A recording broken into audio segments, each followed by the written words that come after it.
KSU Students Union Maulai Circle kala penyat chakmat yakamat shaphrang Khasi League Basketball Tournament kebala penlong Hamadan Basketball Maulai Nong Pedeng pada kasu sejan kedan nyautli ke jingiakob kata hendiutli hakliang kishenrang bad kawai hakliang gikentai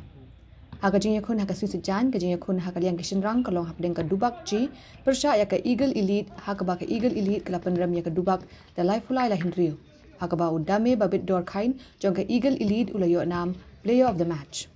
Hagawai pat jingiakob kari R promoters kala penlim ya ke Young Bloods da saupu R la khat khandai but u Jeff's aim ulayo ya ke nam player of the match. Ke PATM kala penlim ya ke dubak si da saupu pra la saupulai wa ya ke nam player of the match layo ada Gilbert Kharkongor jong ke PATM. Nalor kani ke Shipara kala penlim ya ke Black Diamond da laipu pra la R khandai kat ba ka yaina A kala penlim ya ke Lusco da Sanpusan la saupusau wa ya ke nam player of the match layo ada ke Lucky jong ke yaina. Ke FKGGP kala penlim ya ke dubak B da saupunriu la laipulai but uyashan lang layo ekanam player of the match. Haga jingiakob hagaliang gikentai ke touchline kala penlim ya ke dubak D da sanpuwei la shipho but ekanam player of the match layo ada ke Cheryl Bla jong ke touchline.